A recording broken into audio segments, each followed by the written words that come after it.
Today we're going to go over some VS Code techniques that will allow you to better program and use Emmet inside of, let's say, C# or PHP code, as well as your autosave, setting up your terminals, generating Lorem Ipsum, as well as viewing the problems inside of the problem view inside of the terminal.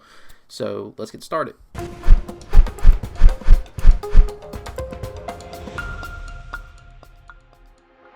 So if you've followed my channel at all over the past year or so that I've been doing this, you notice that most of my tutorials, they happen in VS Code. It's because VS Code is a very versatile, IDE, and it's one that I've switched to. I've used Sublime, I've used Notepad++, I've used a whole bunch of other ones. I haven't used PHP Storm or anything like that, which I've heard is really good, but I have never switched over to make that transition. But whenever I switched over to VS Code, it was kind of like, everything that I needed in one place, regarding your extensions, the theming, pretty much anything you would want to do inside of an IDE, VS Code can handle it. So I've gotten a few questions over the past year or so about, some of the setup that I have. So today I want to kind of go over some of those things that I do inside of my VS Code that may be able to help you program better as well. So first thing I want to do before I start anything is I want to set up a new file, and today I'm just going to do something like test.c#, so test.cs, and then inside of here, I don't need to do that right now, so I'll wait on that. But inside of here, I want to be able to use Emmet, but the way that you would normally do Emmet isn't going to work in this instance, because if we do something like ul-li and hit tab, it does nothing, because Emmet doesn't currently recognize this as a language that it needs to be adding HTML into or whatever else we're trying to get into it. So in order to fix that, you would go down here to your settings or your cog window and then hit settings, and then inside of this search you're going to do Emmet include, and that'll bring up the included languages. As you can see, we have nothing added here. So I'm going to hit add item, and I want to name it C#, and then I want to be able to use Emmet's HTML inside of that. I'm going to go ahead and do another one for PHP, and we're going to do HTML as well. So now if we use PHP or HTML, we should be able to use Emmet inside of it. So if I come over here and do ul-li, you can see that the Emmet abbreviation is now working. So if I hit tab, it actually gives me that Emmet abbreviation. So if I come over here and create a file called test.php, I can do the same thing over here. So PHP echo, and then I'm just going to have it echo out here, and this is going to be ul-li, and you can see once again it's loading our Emmet HTML. So just a quick way to be able to generate some of this code. So while we're on the subject of Emmet, there's also a way that you can generate Lorem Ipsum. Lorem Ipsum is just dummy text or filler text for whenever you're building out a website, you don't have the content yet, and you just want to kind of use something to make it look like it's supposed to. So inside of Emmet, if you type in Lorem, you can see here it has an Emmet abbreviation. So if we hit tab, it writes out our Lorem Ipsum for us, and you can limit this. So we can come over here and do Lorem 10. It'll only write out 10 words. Or if you want to make it bigger, you can do Lorem 100, and it'll write out 100 words. So basically it gives you dummy text in the form of a paragraph. So we can also use this, and I'm using it inside of the PHP file outside of the echo statement, just because if you try to type in Lorem up here, it's not going to work, because it's going to assume you're typing in Lorem text. But whenever you're creating a file or you're adding strings to an HTML file, Lorem works in the way that you would think it would. So let's say if we wanted to do something wrapping the Lorem Ipsum text inside of a paragraph, you would do the same way you would normally do Emmet. You would do, let's see, like paragraph 2, and we're going to do Lorem, and now we have 2 paragraphs that use Lorem Ipsum. So we can also do the same thing with like list items. So you can do ul-li times 4 and then Lorem 10, and that'll give you, I didn't do my, gotta make it where it goes inside of it. There we go. So now we have Lorem Ipsum inside of 4 of our li tags inside of our list. So pretty cool thing you can do inside of it. And Emmet actually comes built inside of VS Code, so you don't need to install anything additional.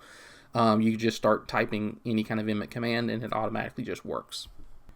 Another really cool thing that I've do on mine that you should definitely do, I don't know if you saw that, but if you watch here where it says test.php, I undo this and you can see how it's red. That's because it's, it's currently not recognizing this, it doesn't have the, okay, it's because it's inside of a PHP file that doesn't have a closing on it. So there's no echo out. But right now it's showing an error, but if I undo this and I just delete it, it's going to automatically save this file for me. That's because I have an autosave set up and I have it set to after delay. So it's easier because you don't want to have to constantly save every single time, and if you don't constantly save every single time, you could potentially lose work in the future.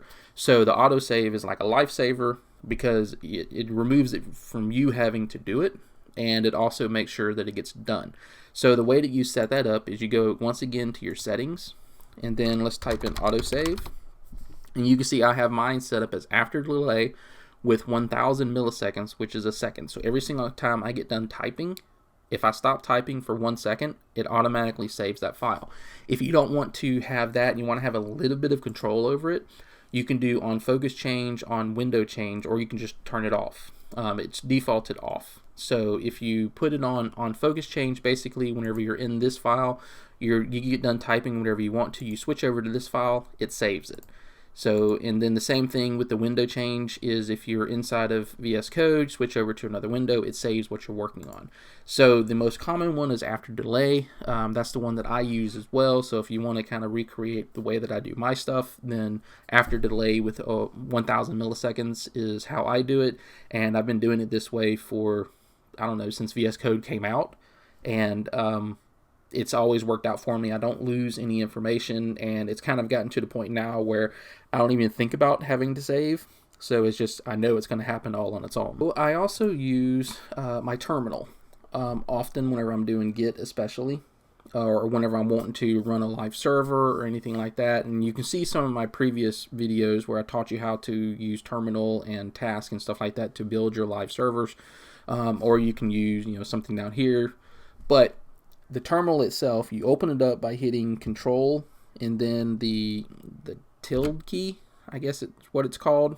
So if you don't know what that is, it's the key that's right beside your one. It's to the left of it on your keyboard. So if you hit that, plus Control, it opens this up. Or you can go over here to Terminal and New Terminal, and it'll open up a terminal as well. So while we're in the terminal, you just saw that whenever I click on New Terminal, it opens up two terminals. I can switch between my terminals. So while I'm in this terminal, I can actually, change what it's using. So let's say if I wanted to open up a PowerShell terminal, I can click on, PowerShell over here. So let me get rid of this one. So I can switch between command prompt and PowerShell. I have command set as my default, which I'll show you how to do that as well. So if you open up your terminal, over here mine defaults to command, but if you click on this little arrow next to the plus sign, you can come over here to select default profile, and then that'll show you, all of the different options that you have for your terminal views. I use command prompt, but a lot of people use PowerShell. They basically do the same thing, but PowerShell is a little more advanced, a little more powerful. But I use command prompt just because it pretty much gets anything that I want. And if I'm working in, if I use a git command or yarn or pretty much anything like that, if I'm using those commands specifically, it'll actually switch over my editor down, or my terminal down here, to match the language that I'm using. So if I switch over to Git right now, it'll change this to a Git bash instead of a command prompt. But whenever you first open it up, you want to have a default set, and you just come in here and select which one you want to have set. So I have command prompt set as mine, so you can do that as well, or use PowerShell or whatever you want to use. So if you want to create a new terminal, again, you come over here and you can set up whatever kind of terminal that you want, and then you can also come over here and you can split the terminal. So let's say if I have command prompt and I want to use PowerShell, I can actually see between both of these. Let me expand this up a little bit so you can actually see it. So you can see that right now I have PowerShell and PowerShell open. So if I close this one, I'm going to go ahead and close this one. So command was my default, and then now I can split it where it has another command, or I can tell it that I want to split to a PowerShell terminal. So now you can see PowerShell versus command prompt. So pretty cool things that you can do inside of this, inside of your terminal, and be able to set it up the way that you want to have it set up. Now, there's another thing that I use pretty often in here is the problems section, and right now it's not detecting any problems in this folder or inside of the workspace that I have open. But let's say if I go over to test here and I create a string that doesn't have the $sign in front of it, it will actually let me know that right now it's not working. The syntax errors is unexpected here because we're not declaring this as a variable. And now it's going to give me an error saying that it's unexpected in the file, which means that it's looking for this at the very end of it. So same thing over here. If you have your C# and you have it where it's well,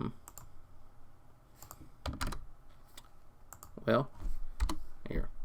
Actually, that's because in the beginning, it's supposed to show your problems here, but that's because in the beginning, I don't remember if you remember that little pop-up that came over here, and I declined it, but I didn't install any of the C# tools just because I don't use C# too often. I just wanted to use this as an example.